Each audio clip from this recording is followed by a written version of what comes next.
Hello, everybody. My name is Chris Adams. This is a show that I'm doing live. I don't know why. I actually just forgot what it's called, but luckily there's a title screen, and I'll know in just a second. Anyway, today I'm going to talk about how I am working in entertainment. So get ready for that. That'll be coming up in just a moment.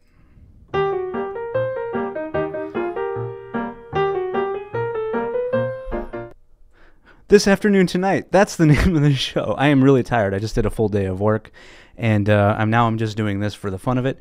But I wanted to explain to you my career path, my career trajectory. Blah, blah, blah. I can talk. My career trajectory. So I started in actually high school. I got really lucky. I went to Huntington Beach High, and they had a TV program, TV and film, but it was really just TV production. And from there, I learned how to edit on. What do we use? We didn't use Final Cut then. We used Premiere. And early on, I figured out how to put together shots, how to storyboard, how to do everything when I was 16 to 18, because I took it the whole time I was in, well, not the whole time, but the rest of the time I was in high school as an elective, and it was great. And then I went to the Art Institute. Now, while I was at the Art Institute, I started doing stand-up comedy because I'd always had a love for it, and I just had a need to do it. But it didn't, it's a very difficult career path, and I knew that going in, and I also knew that luckily I had this other skill, so I had editing always. And while I was in college, I got really lucky in that they happened to have a comedy night, and I had happened to be doing comedy, and it wasn't any good, but I was like, well, I can put together a show. I don't know much of anything, but I know how to put together something. I know comics. I can book them, and the school will pay them. And so while I was in college, I was able to get a show going and actually get people paid from the local LA scene. And I did that for 2 years, the 2 years that I was at school. And it was pretty great because I was able to get people paid very fast, probably, and some great people, some great comics. I met some interesting people they're still working today. And from there, it helped me produce more shows. So in the Long Beach scene, I would produce bar shows, and then sometimes, every once in a while, a theater show. Didn't know what I was doing, but I always had the attitude of it's better to do something than try and wait for an opportunity, because people don't just hand you anything in this life. You have to go and get it. So that's what I did. I put together a show and somehow was able to book Maria Bamford early on, even when I had no idea what I was doing, but I booked her for a theater show, and it was pretty popular, and I was super excited, and I was able to book the comics that I've been working with at that time in the local open mic scene, who did a great job, and it was so much fun. And it wouldn't have happened if I had just been waiting for other people to give me that opportunity. Now, I was at a Long Beach at that time, and nobody in LA even thinks of Long Beach as anything, which is great in a way, because I spent 10 years doing stand-up in Long Beach where nobody knew who I was. So I got to get good in secret, and that was the best thing. But since I don't think you just want to take my advice for it, let me play a little video for you of someone I got the chance to learn from. And after this video, I will tell you how I got the opportunity to work for this person. I don't know. So I want to do good. I want to do good in this new land. Do good then. Do good, motherfucker. Or else, I don't know. Michael Vick killed some dogs. Killed some fucking dogs, man. Killed them. Killed them. Just fucking killed them. Just fucking killed them. I don't know. So, but if he would have killed some deer, nobody would have given a fuck. If Michael Vick would have shot 100 rabbits, nobody would have given a fuck. But if he paid for 100 abortions, that'd be cool.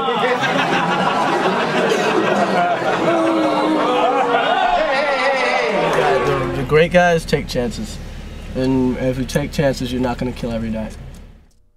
And that's a great advice from Chris Rock. Now, the way I got that job, like I said, I always believe in just doing something even if it doesn't pay off right away. So a roommate I had at the time, he was writing for Chris Rock. I had no idea. That's not why we became friends. I actually just became friends with him because we met in the local comedy scene, and I thought he was great. He was also a filmmaker. He happened to go to Long Beach State. Just an amazing guy. We connected, in fact, on filmmaking, not on comedy, but then we became great friends also through stand-up.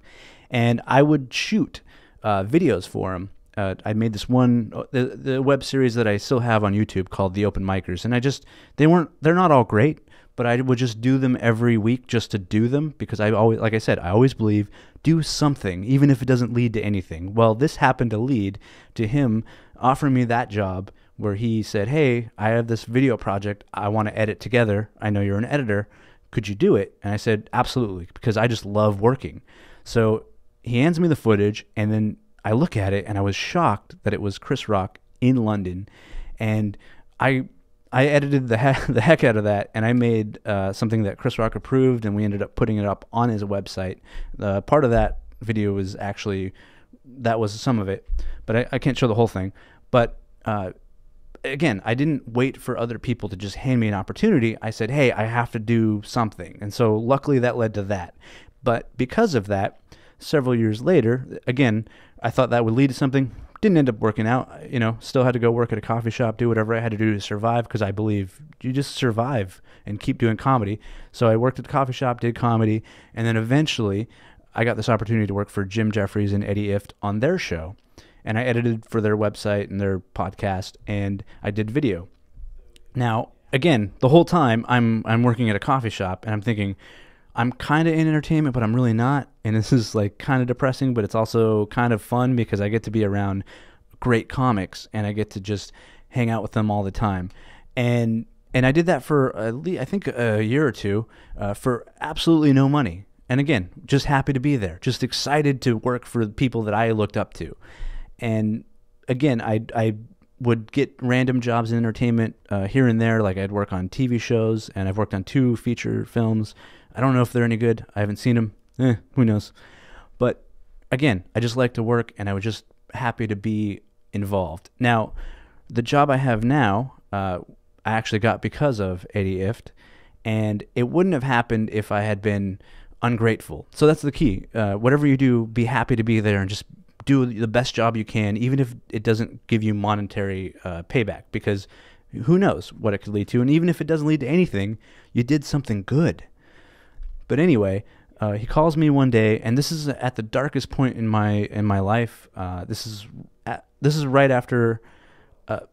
Okay, so it was about 2015 or 16. I can't remember exact dates, but I was at a show, and I felt like nothing was going right. I was freelancing, doing sound work on films and shorts and whatever I could do, and I was burning through my savings, and I was about to just become broke, and I thought I'd be homeless. And that night I drank too much, and I got in my car. My car hit a wall. My car caught fire. I nearly died that night, and it was all because of me being dumb and selfish and thinking like, oh, my life's over, I might as well just drink it away. And by the way, I don't drink anymore, just to let you know.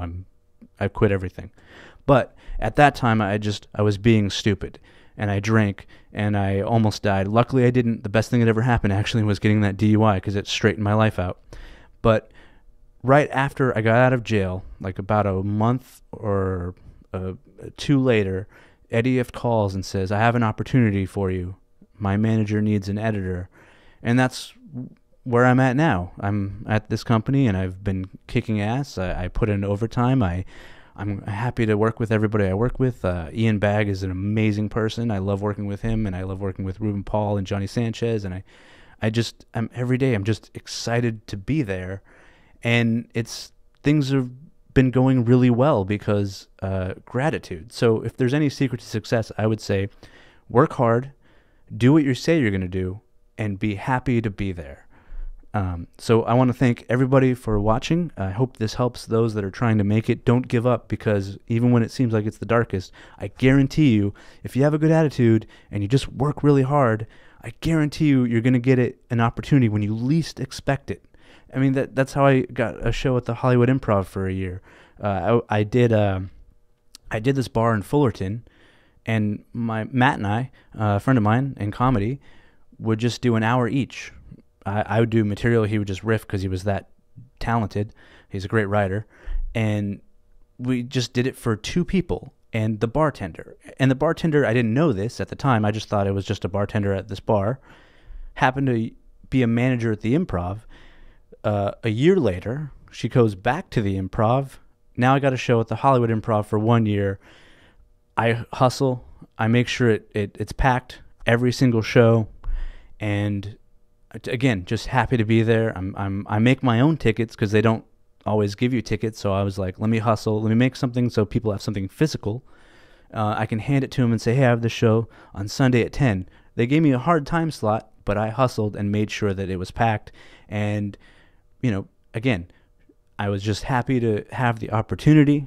And I think that if you have that attitude and you have a work ethic, you're going to be fine in whatever you try to do. So, again, I want to thank you for watching, and I hope everybody has a good day. Thank you.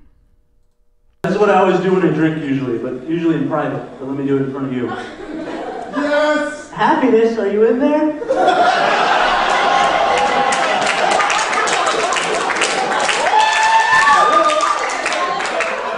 Oh, I can see you. You're at the bottom. I gotta get you. I gotta find you. I'm gonna get you. I'm gonna bring you up. I know you're there. If I have to search 8 of you, I will find you.